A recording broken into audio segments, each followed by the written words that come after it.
नमस्कार दोस्तों, आप देख रहे हैं न्यूज शिखरांश। हम में है दम सच्चाई को सामने लाने का। प्रदेश शासन के पंचायत एवं ग्रामीण विकास एवं श्रम मंत्री प्रहलाद पटेल का 20 जनवरी को बालाघाट आगमन हुआ। उन्होंने पंचायत एवं ग्रामीण विकास विभाग की बैठक ली। इसके साथ ही लोकसभा चुनाव को ध्यान में रखते हुए भाजपा की बैठक ली।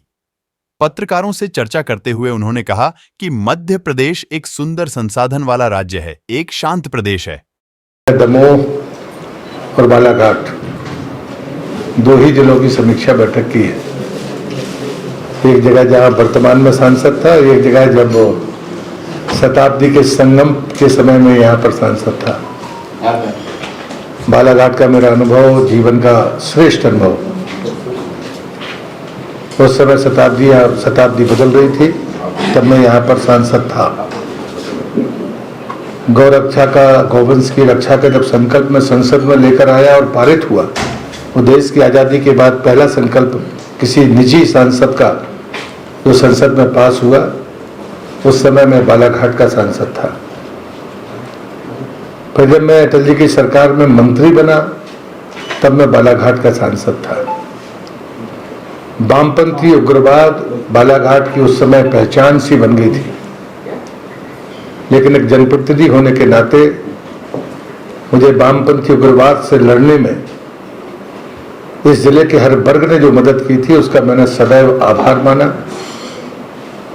और वो मेरे जीवन का अनुभव था, जिसके कारण मैं देश के अन्य जगह पर आतंकवादी गतिविधियों के बावजूद भी अपने राजनीतिक कर्तव्यों को पूरा करने में सफल हुआ।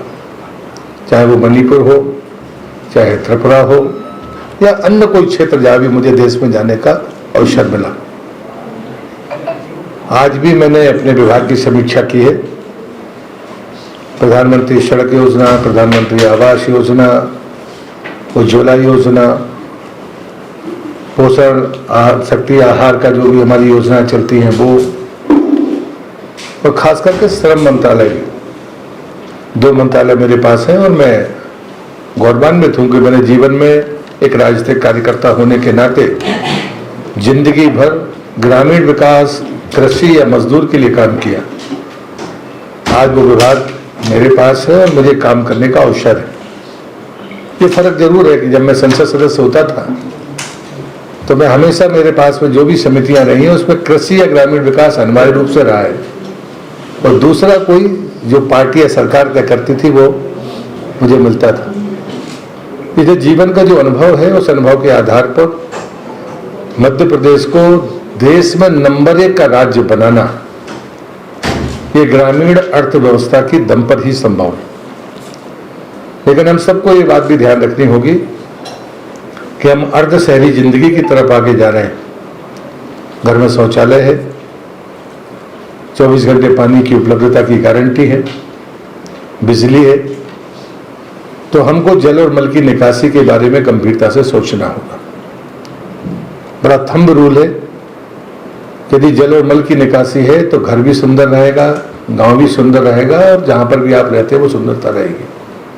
अनुताप कितना ही अच्छा निर्माण कर ले, जल और मल की निकासी ठीक नहीं है तो आप मानकर चलिए कि गंदगी रहेगी। और उसकी चीजें हैं हमारे सामने, हम न्याय करें और बेहतर ढंग से चले। कुछ गलतियां हुई हैं जो चिन्हित भी हुई हैं मोदी जी की कार्यप्रणाली के कारण। जैसे मैं प्रधानमंत्री आवास योजना की जब समीक्षा कर रहा था, चूंकि मैं स्टैंडिंग कमेटी में 5 साल रहा था, तो मैंने पूछा कि कितने अपात्रों को पहली बार प्रधानमंत्री आवास दिए गए। तो मध्य प्रदेश में वो संख्या 35,000 थी, और उसका परिणाम यह हुआ कि चूंकि आधार से लिंक थे तो वो अपात्रता पकड़ी गई, और उसके बाद में कुछ लोगों से पैसे की रिकवरी भी हुई, लेकिन पूरा पैसा रिकवर नहीं हो पाया। वो मकान तो बने ही नहीं, क्योंकि पहली किस्त के बाद उनको अपात्रता के कारण मिलना नहीं था। ये निर्णय करने वालों की गलती है, अब वो चाहे जनप्रतिनिधि हो और चाहे वो कर्मचारी अधिकारी हो।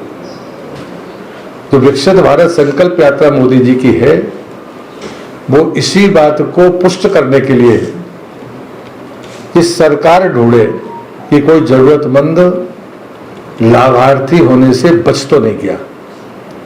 मैं रिपीट कर रहा हूं, कोई जरूरतमंद लाभार्थी होने से बच तो नहीं गया। अपात्र को तो मिलने का सवाल नहीं है। और इसलिए मुझे लगता है कि सैचुरेशन की तरफ हमें अगर जाएंगे तो हम बाद में कोई अच्छा काम कर पाएंगे। मैंने अपनी सरकारी बैठक में भी कहा है, मैंने अपने कार्यकर्ताओं से भी कहा है, अब हम भारत इस दौर में है मोदी जी के नेतृत्व में कि हमारे पास में पैसा है, खर्च करने की योजना हमें बनानी चाहिए। एक समय था जब हम साल के अंत में पैसा बटोरते थे, पैसा होता नहीं था। अब स्थिति ऐसी नहीं है। हम दुनिया में 5वें नंबर की अर्थव्यवस्था से ऊपर चले गए। 4थे नंबर की अर्थव्यवस्था को हमने कब पार कर दिया पता ही नहीं चला देश को। शायद हम बहुत जल्दी 30वें नंबर की अर्थव्यवस्था होंगे। और इसलिए मुझे लगता है कि हमारे सोचने का, समझने का, काम करने का तरीका बदलना चाहिए। समाचारों से जुड़े रहने के लिए हमारे चैनल को सबसे पहले सब्सक्राइब करें। समाचार अगर पसंद आए तो लाइक, कमेंट्स और शेयर जरूर करें।